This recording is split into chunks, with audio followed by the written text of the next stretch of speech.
Assalamualaikum warahmatullahi wabarakatuh. Pada kesempatan kali ini, kami dari kelompok 3 yang beranggotakan Asyifa Nur Syamsi Fauziah, Wildan Firdaus, dan Risman Sobari akan menjelaskan IPM di Provinsi Sulawesi Barat dari tahun 2015 sampai 2020. Nah, yang pertama ada pengertian IPM.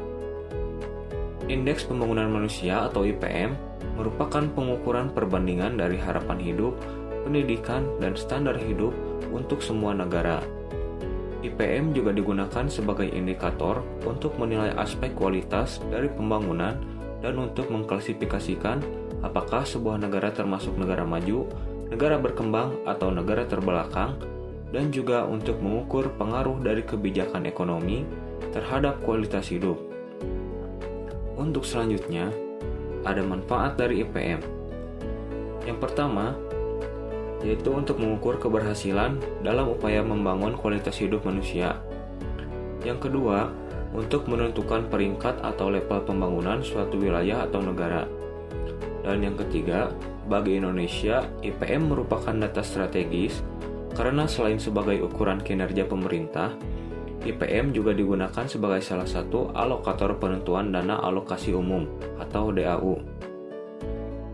Dalam penilaian IPM, bagi negara-negara di dunia saat ini, keberhasilan pembangunan yang mereka jalankan tidak hanya dinilai dari besarnya produk domestik bruto saja atau PDB yang mereka miliki, tetapi juga dari seberapa berhasil mereka membangun kualitas sumber daya manusia masyarakatnya yang dicerminkan melalui IPM. IPM juga memiliki 3 aspek komponen. Yang pertama, ada masa hidup yang diukur dengan angka harapan hidup. Yang kedua, pengetahuan yang dinilai berdasarkan kemampuan baca tulis dan rata-rata tahun bersekolah. Yang ketiga, standar kehidupan yang diukur dengan pengeluaran real per kapita yang disesuaikan dengan paritas daya beli. Bisa kita lihat pada tabel Indeks Pembangunan Manusia di Provinsi Sulawesi Barat pada tahun 2015, IPM yang diperoleh yaitu sebesar 62,93 dan untuk tahun 2016 yaitu sebesar 63,6.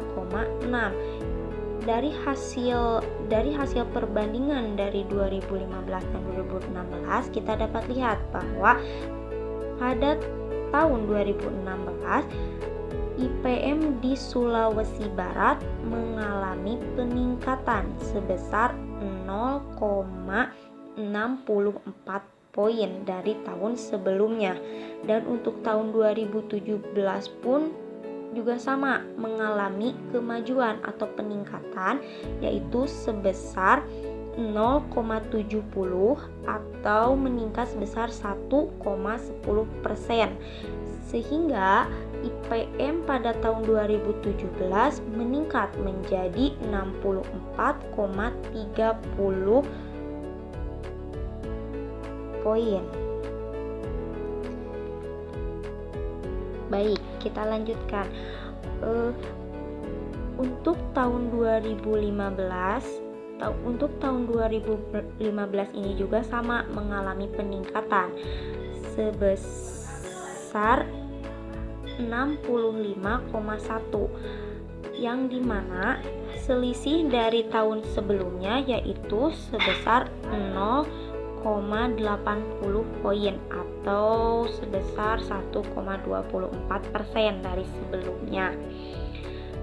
Untuk tahun 2019 juga sama mengalami kemajuan atau mengalami peningkatan Indeks Pembangunan Manusia sebesar 0,63 poin atau kalau dalam persen yaitu 0,97%. Yang tadinya pada tahun 2018 IPM di Sulawesi Barat yaitu sebesar 65,1, sedangkan pada tahun 2019 meningkat menjadi 65,73 poin. Dan yang terakhir yaitu pada tahun 2020 mengalami peningkatan menjadi 66,11 poin. Peningkatan ini sebesar 0,38 poin dari sebelumnya. Jadi dapat disimpulkan bahwa pada Indeks Pembangunan Manusia atau IPM di Sulawesi Barat setiap tahunnya dari tahun 2015 sampai 2020 terus mengalami peningkatan setiap tahunnya. Baik, mungkin segitu untuk pemaparan tentang Indeks Pembangunan Manusia atau IPM di Sulawesi Barat. Kemudian ada Indeks Pembangunan Manusia atau IPM, angka harapan hidup di Sulawesi Barat. Berdasarkan dari hasil grafik di samping, diketahui bahwa angka harapan hidup di Sulawesi Barat dalam 6 tahun terakhir mengalami peningkatan yang signifikan. Kita bisa lihat di tahun 2015 berada di angka 64,22, kemudian mengalami peningkatan di 2016 mencapai pada angka 64,31, kemudian naik lagi di 2017 menjadi 64,34, kemudian naik lagi di tahun 2018 pada angka 64,58, dan pada 2019 naik lagi pada angka 64,82, kemudian pada tahun 2020 naik dan berada di angka 65,06. Kemudian ada Indeks Pembangunan Manusia atau IPM rata lama sekolah di Sulawesi Barat.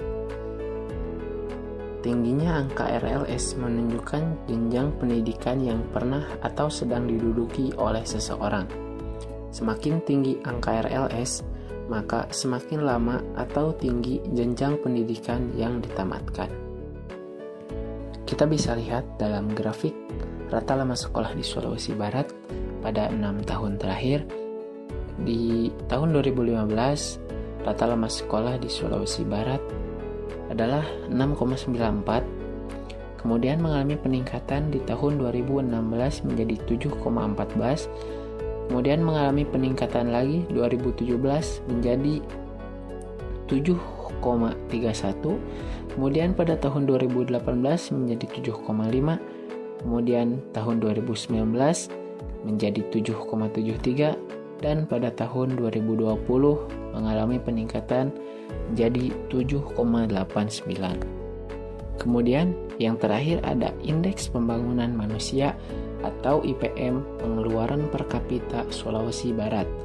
Berdasarkan pada grafik di samping, dapat diketahui bahwa pengeluaran per kapita di Sulawesi Barat pada tahun 2015 sampai 2018 mengalami peningkatan. Sedangkan untuk tahun 2019 sampai 2020 mengalami penurunan karena alasan tertentu. Kita bisa lihat dalam grafik pengeluaran per kapita Sulawesi Barat pada 6 tahun terakhir.